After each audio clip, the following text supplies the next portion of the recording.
Magandang umaga sa inyong lahat at narito na nga ang lagay ng ating panahon ngayong Lunes, unang araw sa buwan ng Abril.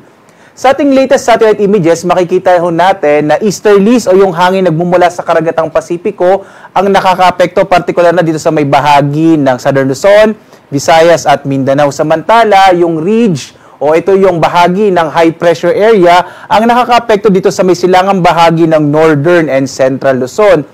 Kapag meron tayong ridge o ito nga yung bahagi ng high pressure area, ang kaibahan nito sa low pressure area ay mas walang masyadong nabubuong kaulapan. Kasi kung ang low pressure area ho ay nagkakaroon ng papasok ng mga hangin, nagkakaroon ng mga kaulapan, ang ridge of high pressure area, papalabas naman ho yung hangin. Kaya walang masyadong kaulapan na nabubuo dito sa area kung saan meron tayong ridge ng high pressure area. Kaya yung bahagi ng Northern Luzon, medyo maliit yung tsansa ng mga pag-ulan. Habang sa nalabing bahagi ng ating bansa, lalo na dito sa may eastern section ng Southern Luzon, Visayas at Mindanao, posible pa rin yung mga isolated o pulupulong pag-ulan, pagkidlat, pagkulog. Sa ngayon, wala pa rin tayong minomonitor na anumang low pressure area, maliit pa rin yung tsansa magkaroon tayo ng bagyo para sa linggong ito. Narito ang ating inaasahang panahon dito sa may bahagi ng Luzon at makikita nga natin malaking bahagi ng Luzon ay makakaranas ng mga isolated o pulupulong pag-ulan, pagkidlat, pagkulog. Although generally fair weather, mainit pa rin sa tanghali kung saan agwat ng temperaturang mararanasan dito sa may bahagi ng Lawag na sa 26 to 33 degrees Celsius, sa Tuguegarao hanggang 36 degrees Celsius. So medyo mainit ho dito sa may bahagi ng Tuguegarao. Sa Baguio, 16 to 27 degrees Celsius. Sa Metro Manila naman, 25 to 34 degrees Celsius. Sa Tagaytay, nasa 24 to 32 degrees Celsius, habang sa Legazpi, 25 to 31 degrees Celsius. Dumako tayo sa Palawan, Visayas at Mindanao. At dito makikita rin natin na malaking bahagi ng Palawan, Visayas at Mindanao ay makararanas din ng generally fair weather, although posible nga yung mga isolated rain showers and thunderstorms, lalong-lalo na sa may silangang bahagi ng Visayas at ng Mindanao. Yung agwat ng temperatura natin dito sa may Kalayaan Islands, 26 to 34 degrees Celsius. Sa Puerto Princesa naman, nasa 26 to 34 degrees Celsius. Sa bahagi naman ng Iloilo, 26 to 32 degrees Celsius. Dito sa Cebu, nasa 27 to 31 degrees Celsius. Habang sa Tacloban, 26 to 31 degrees Celsius. Dito naman sa Mindanao, ang agwat ng temperatura sa Zamboanga ay maaaring umabot hanggang 35 degrees Celsius.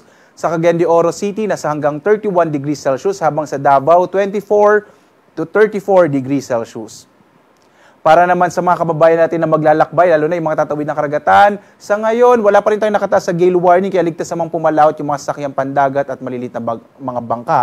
Bagamat, nagbibigay pagbabala pa rin tayo kapag meron tayong mga thunderstorms, posible pa rin yung biglang paglakas ng alon ng ating mga karagatan, kaya iba yung pag-iingat pa rin sa lalong-lalo sa ating mga kababayan na sumasakay ng mga maliliit na bangka.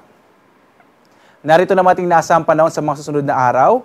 Dito sa Luzon, inaasahan natin sa Kamaynilaan, Baguio at Legazpi, generally fair weather pero posible pa rin yung mga isolated rain showers and thunderstorms. Sa Kamaynilaan, mula 24 to 34 degrees Celsius ang inaasahang maging agwat ng temperatura hanggang araw ng Huwebes. Sa Baguio naman, 17 to 27 degrees Celsius, habang sa Legazpi, sa bahagi ng Bicol area, nasa 25 to 32 degrees Celsius. Dito naman sa Kabisayaan, generally fair weather din at posible yung mga isolated rain showers and thunderstorms. Sa Metro Cebu, mula 26 to 32 degrees Celsius. Sa Iloilo City naman, nasa 26 to 33 degrees Celsius, habang sa Tacloban City, 25 to 32 degrees Celsius. Dito naman sa Mindanao, makikita natin, medyo may nakikita ho tayong posibleng mga kaulapan na maaaring magdala ng kalat-kalat na mga pag-ulan sa may bahagi ng Metro Davao, dito sa may silangang bahagi ng Mindanao, araw ng Huwebes. Habang sa Cagayan de Oro City at Zamboanga City, hanggang araw ho ng Huwebes, generally fair weather, pero posible pa rin yung mga isolated rain showers and thunderstorms. Yung agwat ng temperatura sa Metro Davao in the next 3 days, nasa 24 to 35 degrees Celsius. Sa Cagayan de Oro City naman, nasa 26 to 32 degrees Celsius, habang Zamboanga City naman, nasa 25 to 35 degrees Celsius. At dahil unang araw sa buwan ng Abril, ito po yung inaasahan natin na dami ng bagyo na maaaring mabuo papasok sa loob ng Philippine Area of Responsibility. Ngayong buwan ng Abril, 0 to 1 or hanggang isang bagyo ang maaaring mabuo o papasok ng Philippine Area of Responsibility. At narito, yung ating posibleng maging track, maaaring itong dumaan sa hanggang bahagi ng Palawan or maaaring itong mag-recurve dito sa may bahagi naman ng Northern Luzon.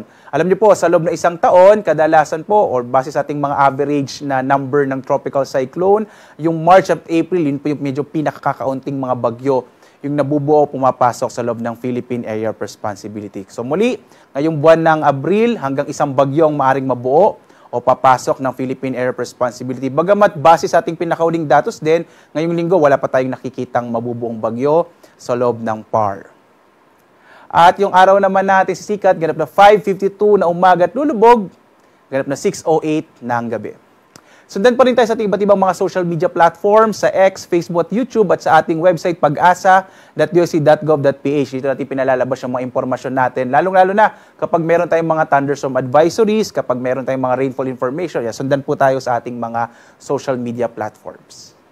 At live na nagbibigay update mula dito sa Pag-asa Weather Forecasting Center. Ako naman si Obet Badrina. Maghanda tayo lagi para sa ligtas na Pilipinas. Maraming salamat po. Have a blessed day sa inyong lahat.